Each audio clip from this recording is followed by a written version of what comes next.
Hey, what's going on? Nick Unsworth from LifeOnFire.com. You're watching Life on Fire TV with my main man, Mark Lack. Great to be here, brother. Awesome, awesome, awesome. So I'm excited for today because we've got a guy who has just busted out this book called Shorten the Gap, Shortcuts to Success and Happiness. And as you guys know, that's the mission behind Life on Fire. So we're going all out on this one.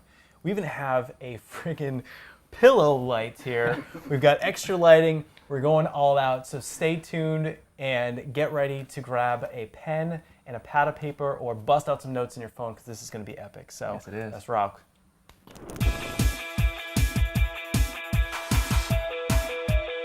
Hey, what's going on? Nick Unsworth here, and I'm a kick-ass business coach, and I'm on an absolute mission to help you find your purpose in life, to help you love what you do for work every single day, to help you be the rock star that you are meant to be, to make more money than you ever thought was possible, and to have more time freedom so you can actually enjoy the life that you're living. I'm here to help you set your life on fire. All right, so we're back. We've got my main man, Mark Lack. And do you mind me sharing your age? 24. Is that 24? Yeah. So cool. So I think what's awesome about today is we've got a guy, 24 years old, and we were just talking about, being young and having someone else say, "Man, you remind me of myself," or what have you. And what I love about this guy is, I think about my life. I was the crazy entrepreneur, super young, and just people thought I was nuts. Yeah. And here's a guy that is way further ahead than I was at 24, and now your friends are calling you nuts. Yeah. It happens. It happens, man. I think that's when you know you're doing the right thing. Yeah, being crazy is good. So we're gonna go in quite a few different directions because there's just so many angles for today. So let's just start digging in with, I wanna just kind of start with your first successes. And so that's gonna kind of lend us into mindset. So tell us a little bit about just your upbringing as a kid, what family life was like, and then how that kind of trailed you into paintball. Awesome. So something that kind of happened for me around 18 or 19 is, and then I'm going to go back, Cool. is I kind of realized that I was dealt an amazing hand. I looked around me, I saw a lot of people at my school, people that I was friends with, and I realized, wow, I've got it. Like this is an amazing life that I've been dealt, and I was blessed with amazing parents and an amazing family. And I think as most people in their teens and stuff, you take advantage or you take for granted a lot of that. Yeah. And so I think right around 18 or 19, someone like Tony Robbins, who was a big mentor for me, really kind of ignited a fire within me. And it was just kind of like, whoa, looking at this hand here, I've got a level of responsibility, and it's now like my moral obligation that I have to grow and become the best version of myself possible so that I can give back as much as possible. And so going back to around 14, when I wanted to get into paintball, begging my parents to get me to get me into the paintball. I want to be the best in the world. I want to play on this team called Team Dynasty, which is the best team in the world. Travel all over the world and do all these things. Parents are like, okay, it's really expensive. It's not like a normal sport that we put you in that you've quit. And I was like, no, it's not going to be like that this time. And so, So what if you quit? What did you if play? I quit? No. What sports did you get you into? name it. Karate, soccer, football, basketball. Were you like bad at them, or were you just not into it? It just wasn't for me. Okay. I guess paintball ended up being that thing. But so, having amazing parents, they caved in and they let me get into paintball. And keeping a very long story short, within just 3 to 4 years, I was on the best team in the world that I told my parents awesome. I would. I had won over $300,000 traveling all over the globe competing, and I did everything and more than I told my parents I wanted to do at that age. And it wouldn't have happened, of course, without their support. Sure. And then me being somebody who's very oriented around growth, I very quickly hit that ceiling.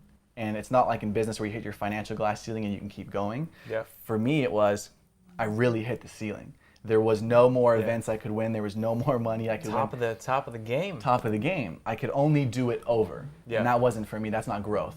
And so for me, it was like, I looked around me, I saw guys that were 5, 10, 15 years older, and I was like, I don't want to be there when I'm that age.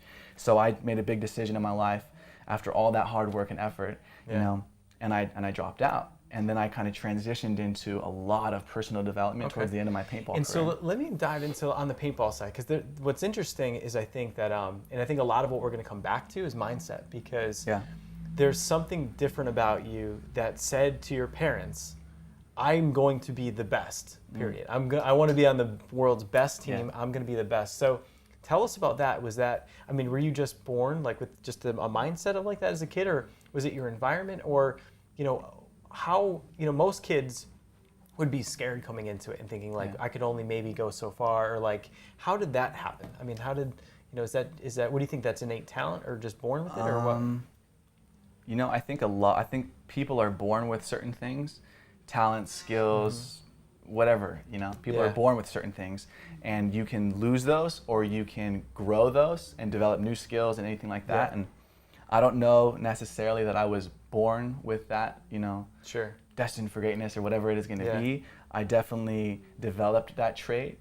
And for me, you know, I think like a lot of people that become all-stars in their specific field is they first were obviously passionate about it, Yeah. and then they found a role model that they wanted to emulate.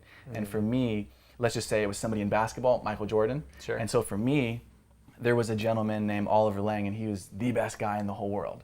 And he actually lives down here in San Diego. Oh, really? Yeah. And so that was a guy for me that was like, man, that's my role model. Like I want to be like that. I want to be at that level. And he was on Team Dynasty. Unfortunately, when I got onto Team Dynasty, he was no longer on it, and we competed.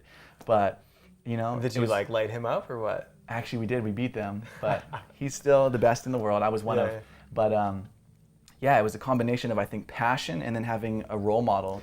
That's huge, and I just want to like dissect that for a second, because like I call it modeling, which is no different than modeling, patterns. role model, you know. Yeah.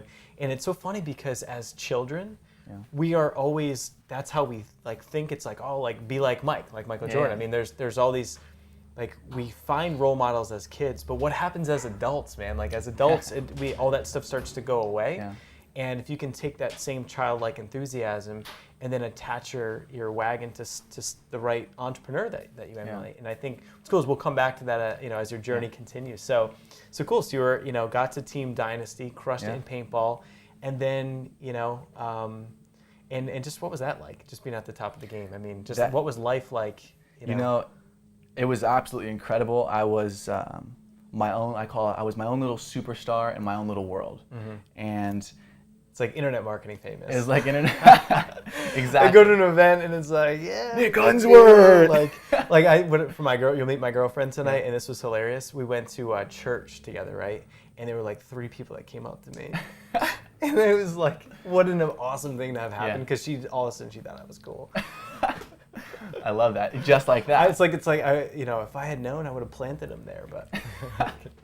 But cool. So you're a rock star in the paintball industry, and just what was that like experience? It was just back to that mentality of, wow, you know, I have to become a better version of myself. And it was funny because I actually ended up doing coaching in that. And so, you know, being a coach now, it was kind of an easy transition because it wasn't my first time coaching. So I leveraged it. I was like, I'm one of the best in the world. I could probably get people to pay me thousands of dollars a day to coach them personally or to coach their team. And so that's kind of something that I ended up setting up with a different mindset, because at that point I was studying Jay Abraham, the master of leverage, and a lot of other people that taught me kind of business principles and, you know, personal development principles. I was able to transition into my paintball mindset. And I think that really helped me quickly get to the top level. And what a cool thing. I mean, I think, you know, for me, when it was like 20 years old, I did network marketing, and then it just hit this like wall where it was so tough, and then everyone was encouraging to personal development. And so for you, did you just naturally gravitate towards that with personal development, or was it kind of, as you're in paintball, you picked up a book and boom, was it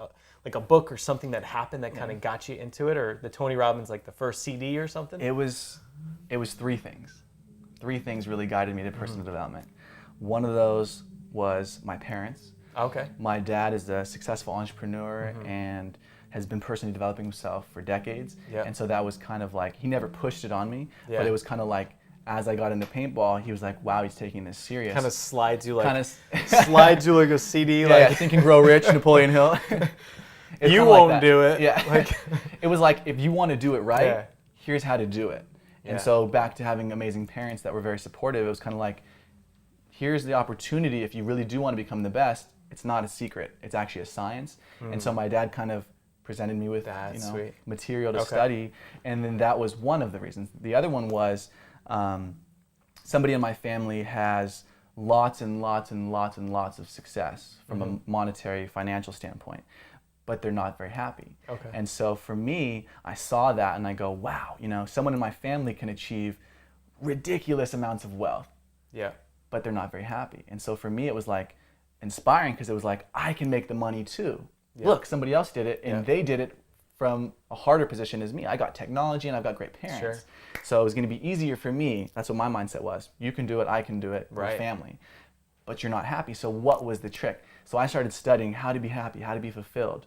And so that's what got me into diving deep into personal development first, then transitioning into Huge. business development. Okay. And so, you know, I've invested over $500,000 into my personal and professional growth on going wide and deep on all the different topics. Talk about a great, like, I mean, I think what's so cool is, I mean, even just, you know, hanging here before we turn the cameras on, it's like, it just instantly in rapport, and it's like, there's just so, you know, it's like, you're just, I think for most people, I mean, you're a guy that's on fire, you know, and you're 24, and like, it's going to be super cool to see just where life takes you, but a lot of it, it's so obvious that it's mindset. And then, you know, for you, it's like, you know, why not get off the fence, get the book, or get, you know, invest in yourself. I mean, shoot, $500,000. I'm not too far behind you on that. I mean, not $500,000, but I mean, it's 6 figures. And, you know, why, we only live once. I mean, YOLO, it's like, dude, why not invest and like read books and go that route? And tagging on with that though, is one of the things that I've been a master at, is as I get into my networks of people that have different, we'll just say audiobooks, DVDs, programs, whatever it is I tap into those networks. And for instance, you've got 6 figures of information and I do as well in our libraries. Well, together we've got a lot. And then if people were to ask us that are in our little groups for that, now you're tapping into, I would say, I mean, just in the last month, I've got over 100 grand of free information that's been shared with me with people in my networks. Oh, I just bought this guy's $5,000 program. Here's access to it because just last week you gave me this. And so it's really leveraging it. And then plus there's the internet. I mean, there's an unlimited resource. You can't say you couldn't find the info. You can't say exactly. You know what I mean? It's like, out there. Yeah. Even for the people that don't have the money, there's no excuse. Yeah, I mean, YouTube, you can learn just about anything. I mean, Lynda, our camera guy's favorite site is lynda.com. So I think I want to take that and dive into networking because I just see where you're really, really just smooth and add a lot of value is how you approach relationships. But let's first give some context about you took that paintball career, you got to the top, and you knew that you wanted to be an entrepreneur. You knew that you wanted to monetize, and then you started studying how to make that something that you're going to be fulfilled doing. And then what was the next step? So where did you go from there, and what are you working on now? So the progression for me out of paintball was growth. Remember, as I said, I got out of it. I was not a very big fan of college. I did graduate. And where'd you go, by the way? Cal State Fullerton. Okay. So majored in business and marketing, but at the same time, I'm studying the best marketers in the world. Yeah. And so it was just shadowing my... It's hard to look at your professor and you're like, dude, I'm like getting info from like John Assaraf, the best like guys Tony ever. Robbins, Evan Pagan. Yeah. So it was kind of a joke, you know, sitting in these classes, reading, you know, millionaires and billionaires. And then my teacher's like, well, what are you reading? And it's like, something way better than this, you know? And so... And they probably have a book and you're just like, nah. Of course. So I was luckily able to transition a lot of my personal development and self-studies into my college studies so I could do less college studying because my self-studying was actually congruent to that, but at a higher level. And so for me, you know, got out of paintball, got really into personal development, and to this day, it just keeps ramping up. I mean, I'd find myself studying 10 hours a day, you know, on a weekday, self-studying. Yeah. Crazy, you know, in class, on my way to school. Then for college, do like the least amount possible. And the least amount possible. Do like, and so, awesome. You know, all that personal development really just helped me transition. And I was talking to you about this earlier where, you know, I think a lot of people when they start studying is they're doing it for themselves. Yeah. I'm reading a relationship book. I'm reading business development. I'm doing this because it's going to allow me to become a better person and then give back to my family and stuff. And for me, I hit a point where I was like, wow, I know so much. Yeah. I truthfully know I can make a massive impact on the world. Yeah. Whether it's with, you know, people in their 70s, 60s, 50s, 40s, 30s, 20s, teenagers, it doesn't matter. I work with people all over the world now, but it all stemmed from transitioning from studying for myself to then hitting that point where it was like, now I'm reading books and I'm studying because I know that then I'll be able to add more value to other people.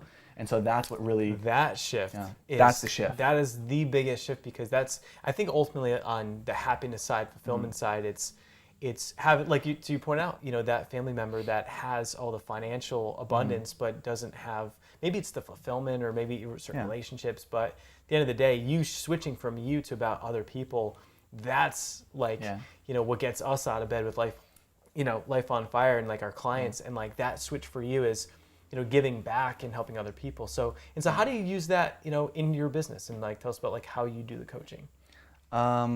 It's really, people always ask me, like you were talking about, what's a question you get asked all the time? Yeah. This is actually one of them, is people will always ask me whether it's, my business is the Peak Performance Club, and we're really focused on helping young adults.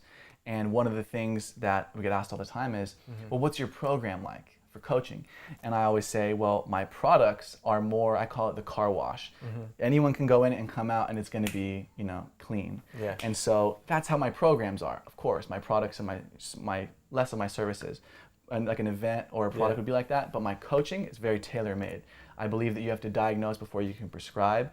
And so one of the things I do when I work with anybody is I build rapport, I diagnose, I ask a lot of questions. Then I know how I can help you and what would be the best things for us to focus on. It's not like we're going to start here and end here. You're going to shove like, square peg into a round hole. Yeah, It's like make it custom. It's custom. And it sounds like, so, when you have custom, I think premium, I think luxury. So it sounds like, so tell us about that. So tell us about your decision to go premium brand versus, just lower tier. I mean, it's, it's the Ferrari versus the Corolla. Exactly.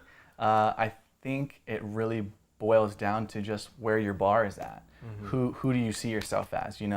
You behave and think congruently to the identity you hold for yourself. And so for me, I always, especially coming out of that paintball world where I was kind of like, I can do anything, I said I would do it and I did it. And it was at the highest level possible. Although it was paintball and it's a small thing, it was like, that's driving me now, Oh, totally. John Asseroff always says, one of my good friends, John always says, I carry this time when I was 19 playing basketball and I won the championship. I used that anchored emotion to drive me to success to this day. And so for me, I have that fire from my past that I can tap into. Like one day I won the largest prize in the history of paintball, 160 grand at 17 years old. And that was just like, So was it like one of those big old checks with the pictures? It was the giant. Yeah.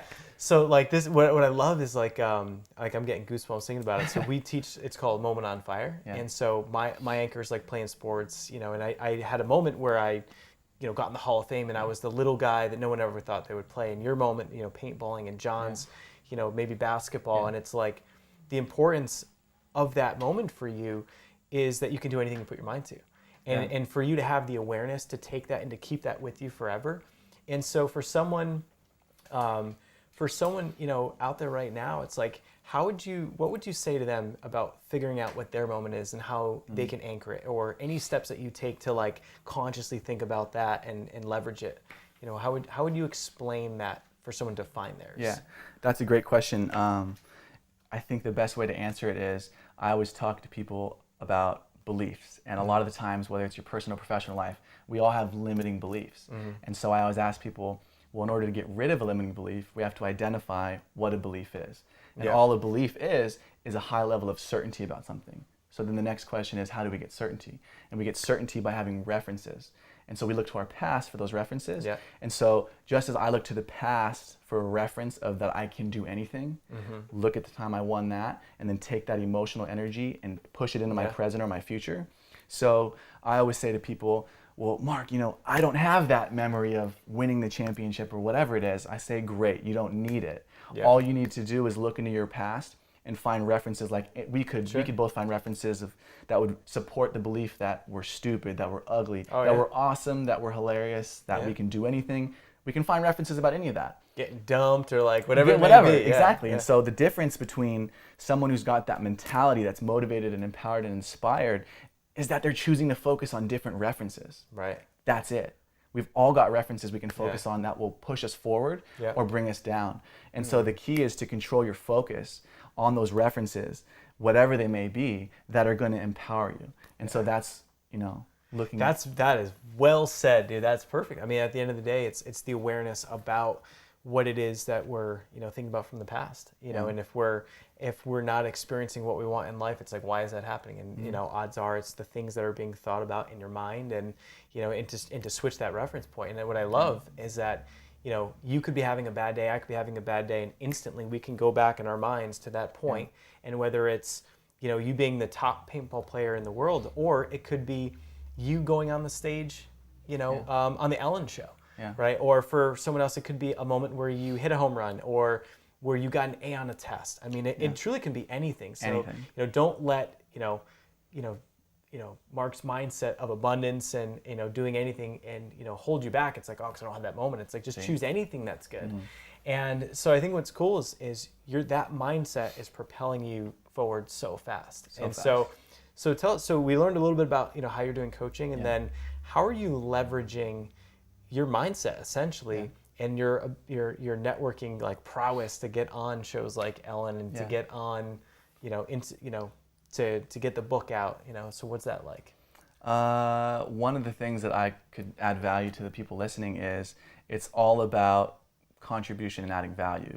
The best days or the best weeks or best months that I have, and I'm sure you agree with, is the days where I've contributed the most, or the weeks or the months where my team and I have added the most value to people. Sure. Whether it be an event, coaching, product development, anything like that. And so whether it's networking, or whether it's reaching out to a partner or somebody to help me get me on a show, anything like that, my first thing I'm thinking is, how can I add value? In what way can I add value? Can I add value? Can I add value? Because I know it will come back in some way. And so I think we got to give an example of the book. So this is so cool. So, writing a book, I think we want to come back to like the why, you're doing it, and some of the cool things that have happened as a result. But to this example, tell us about John Assaraf and how you made that happen and how many attempts. And he's in what, the forward? John wrote the forward, yeah. Okay, cool. So John Assaraf and Brian Tracy are two mentors I grew up studying a lot of their material. And about halfway through writing my book, I reached out to Brian Tracy, and it took me about 14 times until I got a response from Brian Tracy. 14 times of reaching out to his executive assistant, no, maybe, come back later, no. And for me, it was like stepping blocks to the yes. It was just, let's keep going. Well, I won't tap out. You're going to have to say yes for me to stop. And so, but every time I reached out, it was value. It was value. It wasn't asking. It wasn't coming like that. It was coming palm down. Let me give to you first. And so Brian Tracy, I got a yes from him after 14 times by adding value. I told you I tied it in with the vision. Yeah, and so tell us about that actual example, because I think, for people thinking about, well, how do I add value when I'm reaching out? In my shoes, I became an expert at something, right? So it was like, I was a Facebook advertising guy, so I went out and, for John Assaraf, like I shared a little story. It's like, I got John as a client, for a moment, as I had a piece of software and I added value for something that I did. You added value as the paintball expert in Coached, and so what is it that you do that you are a specialist in that you can add value for that anchor? And, so for you, like how did you position that for a guy like Brian Tracy? So we were talking about this earlier, and I was sharing with you that even if you can't add value today, you can get them to believe in the future by sharing with them your vision. For me, this was a year ago, I got Brian's testimonial, and at that time especially, there was not really anything I could do to add value. So what I did was I tied him in to taking him to the future with me as if it was happening with my vision, and I got him to believe that vision becoming a reality, which look where we are today, I'm getting faster and faster to that. And so when you reached out, so give us like that specific. So you tied him to the vision of where you're going, and so what was that like? Being on shows? And I basically said, you're an amazing person that I grew up studying. I'm on a rocket ship to success, and I'm going to be doing interviews on all these shows, Oprah, Ellen, all this stuff, tying him into the vision with so much confidence. And then basically saying, I'm more eloquently worded, but I basically said, it'd be really nice when they ask me, you're so young, who's been the mentors and success people that have helped you? It'd be really nice for me to be able to say Brian Tracy. All I would love and be so privileged and honored to get would be a small little testimonial or quote from you. Just a small little thing, just about my book and, supporting me, so that I can then, add so much value as an opinion leader in the future and bring and shine light on all these young people to say, well, Mark, how did you become successful? This guy, go buy all his products. Sure. And so I tied him into that vision in the future Huge. so that he believed it as much as I believed it. And then they were willing to take me under their wing. And I think, I mean, inside of that, I mean, I think on one hand, I mean, obviously that takes something where you're, even though you are not really in a position to like add, like, it's not like you hopped on board with Brian Tracy and like ran his ads, or, you know, it wasn't like a physical value exchange, but there was inherent value because of the picture you painted. And I think that happened because of the mindset that you have, that you can do anything you put your mind to. And what's happening is that not only are you getting others to believe it, but it's fully being embedded in your subconscious and just how you're thinking. You know you're going to end up there. And the difference between you as an entrepreneur and someone else that might do the same thing as you is that this guy knows he's going to be like on Oprah. You know you're going to be on Ellen, and that belief manifests. And and that's what's so cool is I think one of the outcomes of this is for someone to see that, wow, here's a guy that's literally just doing and taking action on whatever dream you have in your mind. And that for you right now, whatever the dream is that's in your mind, that there really is no reason not to go forward, you know, with it. It's like, if you can dream it, you can literally go out and do it, with the exception of like maybe like professional sports or things where there's physical limitations. But like outside of that, anything is literally possible. And I think you're a great, you know, example of that. So tell us about Assaraf. So how'd you go out and get New York Times best-selling author, I love this guy, John Assaraf, to be the forward? So one of the things I've developed a skill that I'm really good at is waiting at events for the speakers to come off. I think that it's so funny how I ask most people, I go, so who are you really looking forward to meet here at the networking event? And they never say the speakers. They always say, well, I'm hoping to find some people. And I'm always going, I'm at the networking event to network with all the speakers, because that's why we're all here, right? To see the speakers and then mingle with people. No, I'm here for the speakers. For sure. And so I've got some of the biggest contacts in the world because I got them when they came off stage and left the hallway while everyone's waiting for the next speaker. Yeah. They go out in the hallway and sneak out the back because they were here for a minute. Boom, go get them in the parking lot, go get them in the hallway. Yeah. And so John came off stage. Okay. And I went and I got him in the hallway. And so what was that like? So let's paint like this vivid picture. So, you know, he gets off stage, sweaty, and then he's just like, man, all I can think about is getting back to his room or whatever. And then all of a sudden, this guy comes running up, and what happened? I came running up, talking to John, and of course, you know, these guys are so used to it, and so like getting hit up. yeah. You know? And so one of the things I always try to do is, you know, quickly get that rapport built, give them some compliments, tell them who you are really quickly, but keep it about them. Yeah. They don't want to hear your stories. They don't want to hear that, that you're successful because of them, or that they've heard that. Let's say it quick, let them know, but then find a way to add value. And don't ask them, how can I add value to you? Because they don't need it. Yeah. You don't think they already have assistants and teams and stuff? They do. I already know this because I used to say, how can I add value? Well, you can't. You got to come with something to add value. Bring it, yeah. So I thought, don't make them figure it out for you. yeah.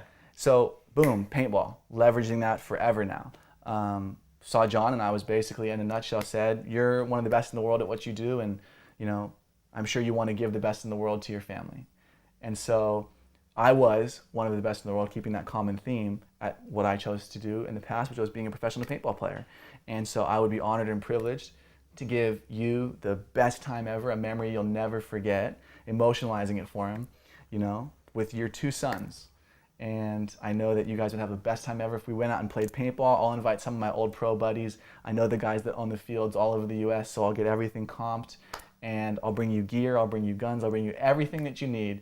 All you got to do is show up and have an amazing time. And bring clients and bring their kids. Value. And you know what's crazy is that I actually vividly remember the picture of when you guys actually, and I had no idea there was any connection with you and John, or, you know what I mean? We just didn't know each other yet. And so I actually remember the photos being posted by John on Facebook with his kids, and you could see how, like, how proud he was, and just it was a memorable day. And so for that to be an experience that you added value in the life, and then so as a result, what happened from there?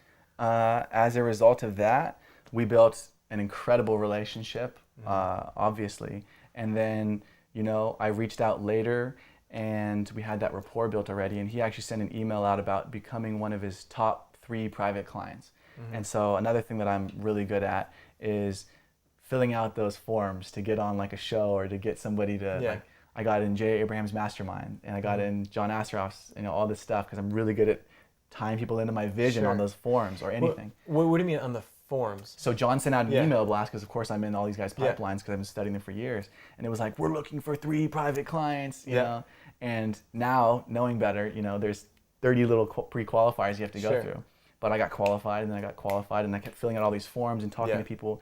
And I ended up getting to the point where I was able to hire John as my consultant. Oh, sweet. Yep. And so I hired John, and because that's another thing is, John basically, you know, a lot of these guys, they want to know that you're serious. Oh, You know, totally. John always taught me something that he was taught by his mentor.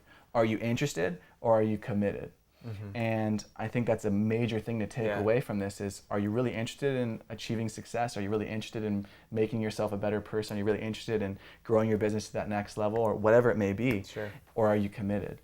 And so that was something that I wanted to prove to John was I'm committed. And the way I did that was by hiring him to be my consultant, For paying sure. him his hourly rate, which is a lot of money. It has commas in it. And so I hired John as, you know, my private consultant, and he basically just taught me the stamp for a business model. Boom, Yeah. boom. What do you want to do? You want to play at the pro level? Of course. That's all I play at. Here's how you do it. And so that was showing him that I'm serious and I'm committed, and that allowed us to take our relationship to the next level. Yeah, and I mean, right there, it's like you're creating.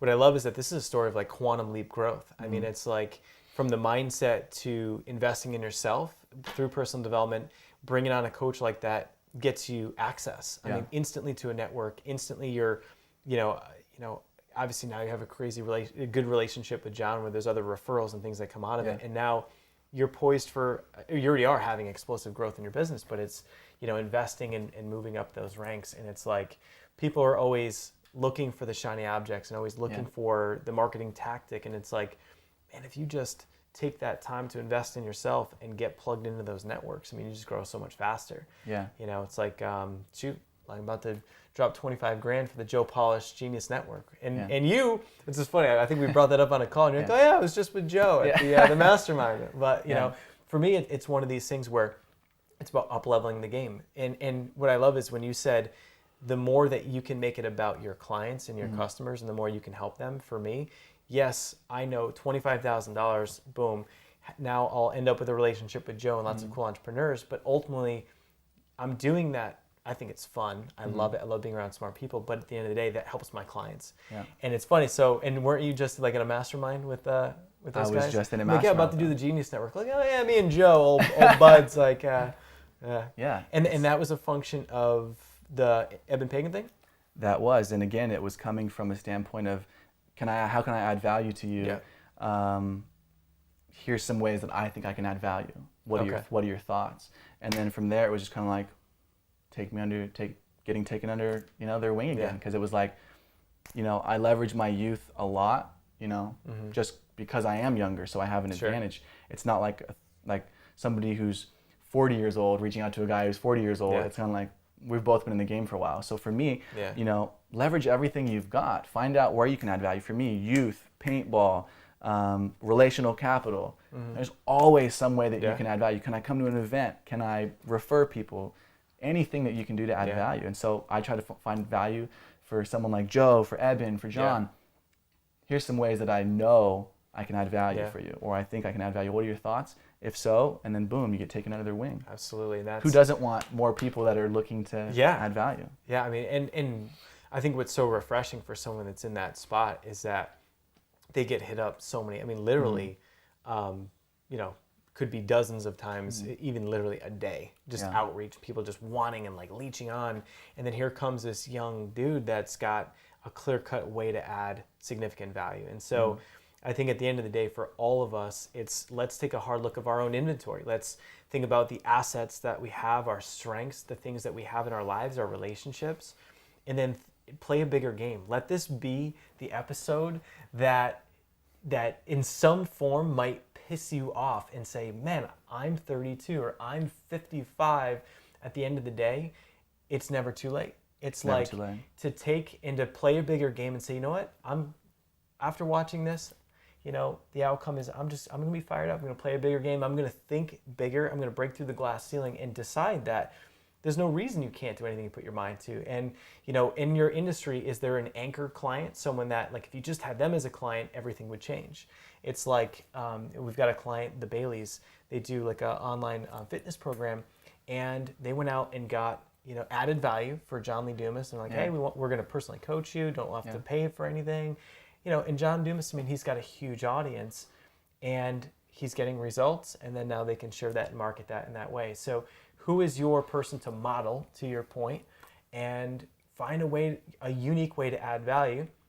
And if you're having a challenge on it, why don't you come back to this post? And, you know, would you be down? Like, we'll interact on this post.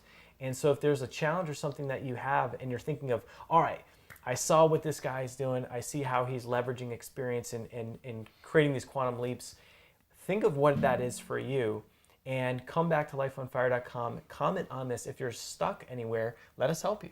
Yeah, you know, that's how we can add value, right? Yeah. So it's kind of funny because people are, you know, with the show, it's like, you know, I love doing this, but the whole purpose is to obviously to add value for you guys, right? So get to the blog post, interact with us, get to know this guy. You're going to want to, you know, add value for him, build a friendship, you know, see how you can help him on his crusade, you know, in his mission. And if there's questions, then we'll add value for you too. So, so I feel like we definitely, we got a lot out of mindset. Yeah. And I feel like we got a lot out of the marketing pillar. But tell us about the marketing side. Yeah. So that could be, you know, PR related, could be, you know, list building, how you're looking to launch, you know, the upcoming program. So, you know, what's exciting for you right now in marketing? For us, it's a combination of getting national exposure, doing as many interviews as possible, guest speaking everywhere, and then leveraging all of that and using it as credibility and social proof for our marketing. And then, of course, building our back-end funnel and, you know, product development so that we can give as much free content as possible so people can see the true value. Okay. And then once we've shown you that we can add value by first giving you free content, then, you know, we hope that inevitably it will come back and you'll want to work with us, whether it's with our products or with our services. So, and I think what's cool about this is what's unique is that, you know, we talk a lot about Facebook marketing and different online forums. We talk a little bit about like the power of like writing a book like you've done. But an area that is so unique is going out and getting like national PR. Yeah. You know, and getting on shows, and then you can use that as credibility. Like that right there it differentiates you to such a degree past so many people. And, you know, it's going to allow you to obviously network faster, and you are. But how does someone start doing that? You know, what are some steps that someone, if they say, you know what, I want to get, you know, national PR and be able to say as seen on and leverage those things in their business, what advice would you give? Where to start? You know, bartering is always a really effective tool. If, I mean, you're listening to this and you've got products or services that you offer, maybe you can go to a PR company, maybe you can go to an online Facebook guy, maybe you can go to somebody who can get you national exposure, like somebody that I found, and find ways to add value to them. If you can't add value to them, then see if they have people that would want what you offer. So it's just this never-ending path of, well, I can't add value to you, but who do you know that could get value from what I have? And so then it just keeps going down the line. Now, you know, I added value to you because you added value to them, and it's just this never-ending like tree of adding value down the line, up the line, across the line. And so you can barter, you can tie people into your vision. There's so many ways. It's almost like if you can get fired up and excited about how you can find opportunity for others, that all comes back. You know what I mean? It's like, you know, leaving a meeting like this, like what's funny is like, I don't know what's going to happen. We eat dinner, but we're both going to be like, hey, you got to meet, you know what I mean? It's going to be this value exchange of like if you added value for me somewhere, I'm going to think I need to outdo that. And I'm going to want to like, you know what I mean? But like, what a cool way to live your life and to just have a head on a swivel, make it about them and not you. And, you know, the more, what I'm hearing out of this is that the more that you're doing that for people, it's just flooding back into your life in all kinds of ways. And so it sounds like you've got a great PR person. And so I think a lot of people slam PR people and like publicists and, you know, and say that it's impossible to find someone. So is that myth been busted? You've got a good person? So I don't have a PR person. I have Yeah. a manager who Okay. has been in the game for 50 years. Okay. And he knows some very high level people in different industries, PR people and people that are national network owners and executive producers of TV shows. Sure. And so I was able to come in, tie somebody who's got massive contacts, Yeah. again, tying them into my vision of where I'm going to be Yeah. in 1 year, 2 years, 3 years, 5 years, 10 years. And how can we make a major impact? Do you want to make a major impact in the world? Well, I am the vehicle that's going to do that. Yeah. You've got people that can support that. Here's some ways that we can exchange value. Here's ways I can add value to people you know. And it's just value, value, value, value. Yeah. And the best thing that I've found is find people that are so unconsciously competent. Like that means when you brush your teeth, you don't think about it. They're just like, you're so good at online marketing, I have to think about it. Yeah. You don't have to, as Right. even remotely close as I would have to.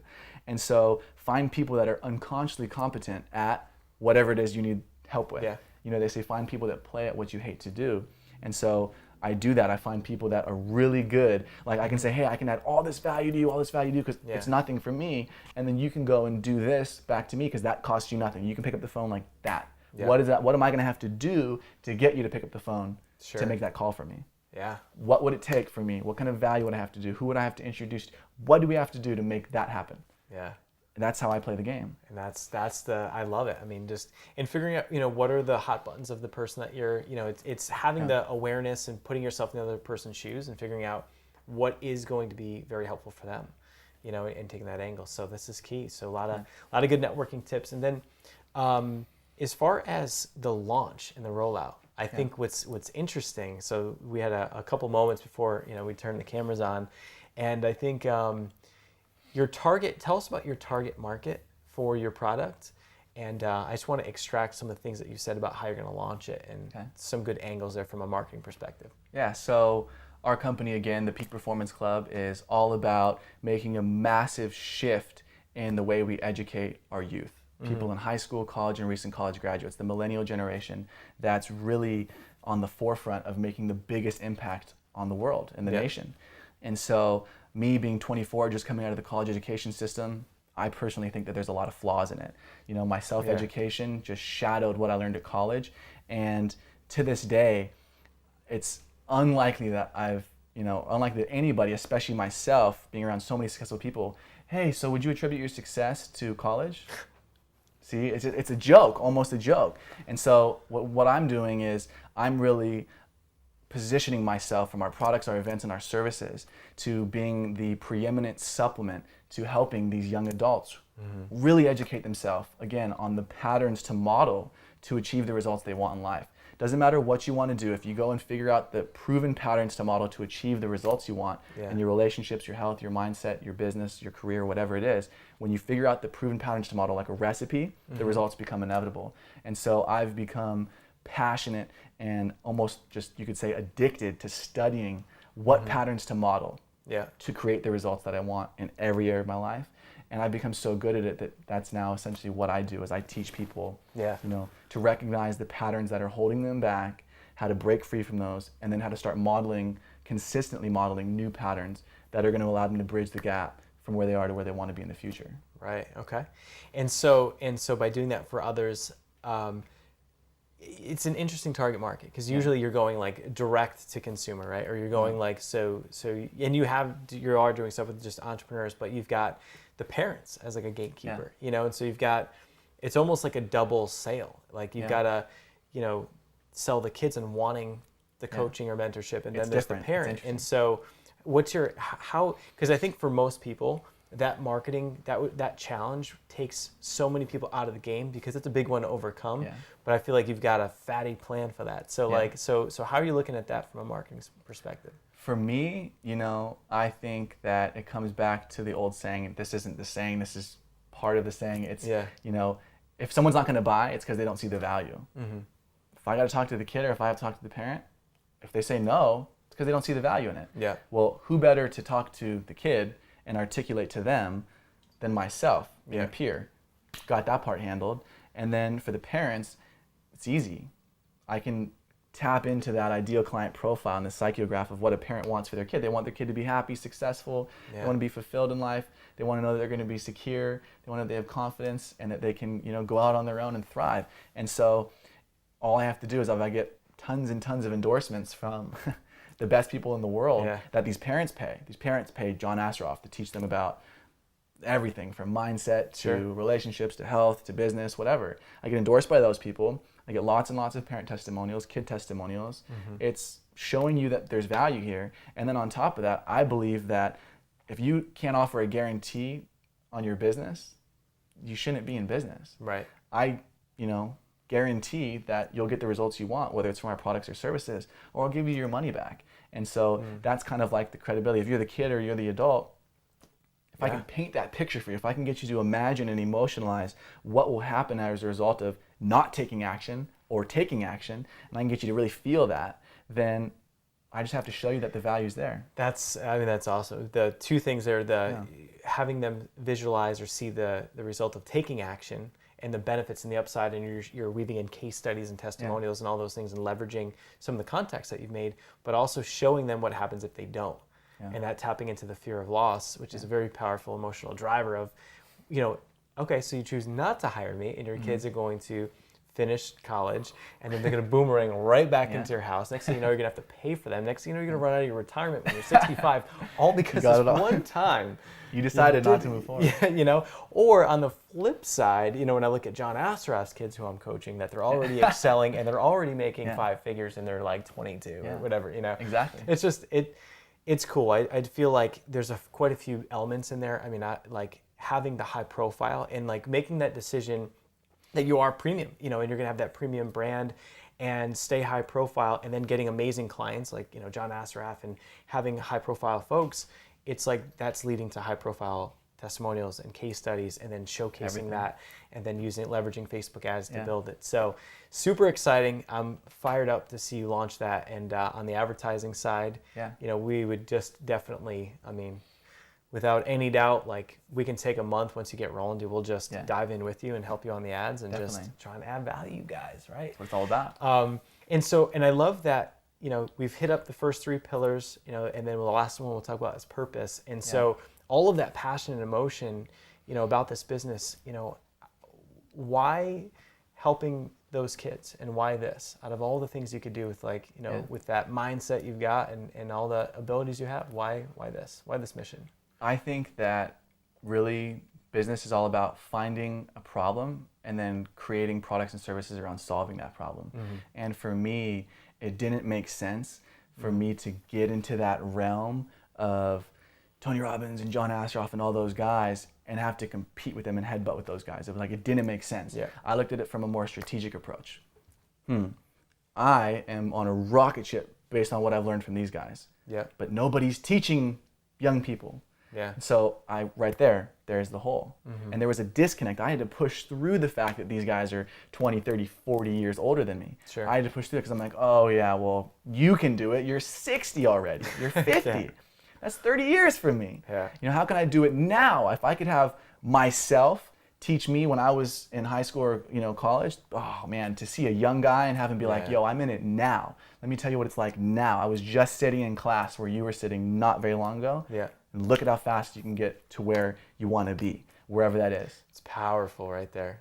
It is. Because it's so close. In the relatability, it's like, no one in college coming out wants to hear from someone that is their parents' age. You know what I mean? 30, 40, 50, it's like... They can't see themselves there, It's hard being 18 and being like, you're 10 years older than me. You're 20 years old, you're 30 years older than me.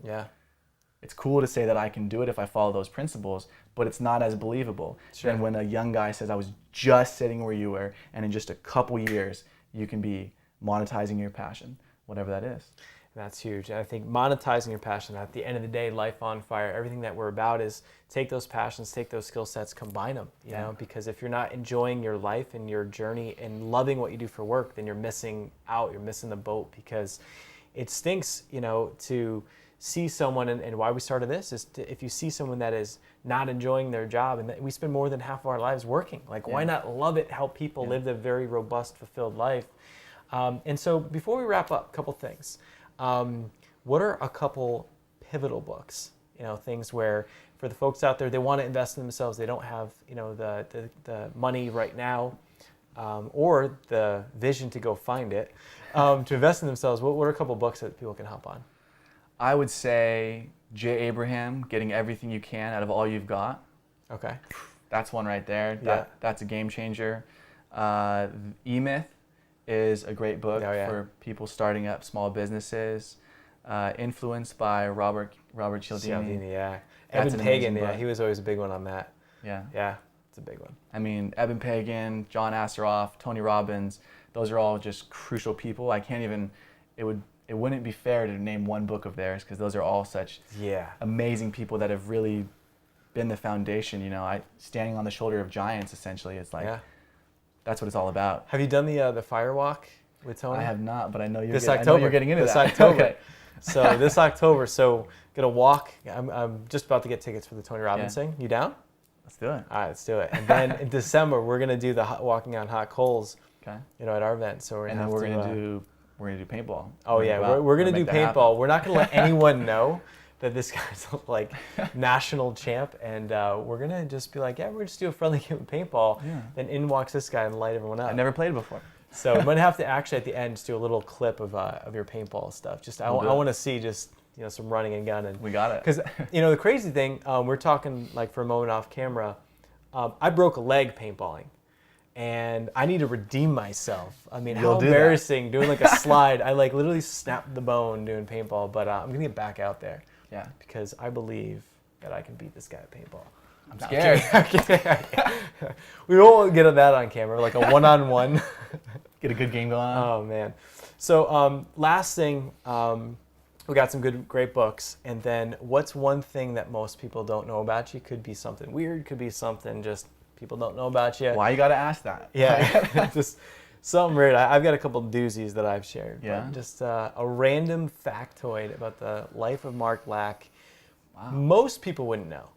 Close friends, maybe family, maybe share something that nobody knows. Something dirty. Well, dirty. How large is the viewer? I would say that the person that sits before you today is not who was here a few years ago, all because of self-studying. I think a lot of people are always saying, oh, he was probably like that always. No, I was nervous, I was scared, I was not confident. So the person that sits here before you today that's doing all these amazing things was truly sitting in the back of the row at the classroom, nervous. I think it's a great point because it's so easy to look at a guy like you and be like, oh, like this dude's well-spoken, good-looking, like you've got all these things going for you that it's like, there's almost like an unrelatability. But what's so crazy is that I totally, I've seen that. I totally know what you're saying. It's like you are literally a product of the stuff you've read and all the things that you've done, and you're a completely different person than who you were. And it's like I was a guy that had a fear of public speaking because tell me about it. The situation where so I got in the High School Hall of Fame for football, and this is just classic Unsworth. I mean, I walk in, all these guys are huge, and it was my moment on fire of me getting in the Hall of Fame, and I'm looking at this one guy. I'm like, hey man, what's up with the index cards? Did you win the cash one? So there was 10 of us that got in the state of Connecticut, and 3 that got there was a cash awarding on top of it, a scholarship on top. And he looks at me, he's like, it's for the speech. I'm like, oh, so you won? And he's like, no, I don't know if we won. We find out like at the end or something. Yeah. And I was like, so what do you mean? So we have to all give a speech? I had no idea. I had no clue I had to give a speech. And so with the last name being Unsworth, I fortunately was at the end of the table. And so I was literally the last person. So I had no idea what to do. And there's I don't know, there's my coach, there's my brother, my dad, there's like town official type people, and like the news station. And then on one end of the table, the first guy gets up and delivers he's like reading his cards, but it's like nailing all the right points, thanking people and, and I'm thinking, hey, I've got 9 people to figure out what I'm going to say. I stand up there. So here's what happened. It goes from one end of the table, and they decide to go from the first all the way to the end, and they bounce back and forth. And so I was second, and I was caught extra off guard. I stand up, I'm red as a tomato, and I'm like, I want to thank, Speed. and my brother is hyperventilating hysterical. Yeah. He is losing his mind. He's laughing so hard at me, loving me, like Yeah. going down in flames. My football coach, the line coach, was crying, and like everyone, my parents are mortified. You know, they knew I didn't plan one. So from that, I literally would feel like I was going to vomit in like a BNI meeting Yeah. to say my own name.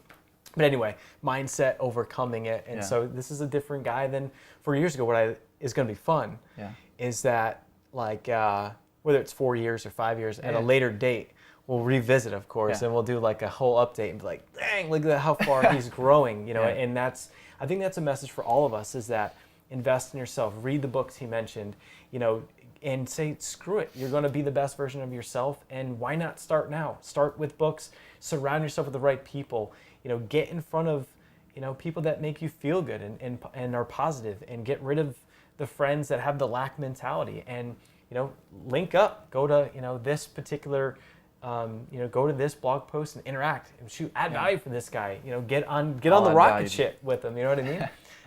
And so, how do we get in touch with you? There's a variety of ways. You can find me on Facebook. You just type in Mark Lack, MarkLack. You can go to our company site, which is thepeakperformanceclub.com, thepeakperformanceclub.com. You can find us on Twitter, _PPC.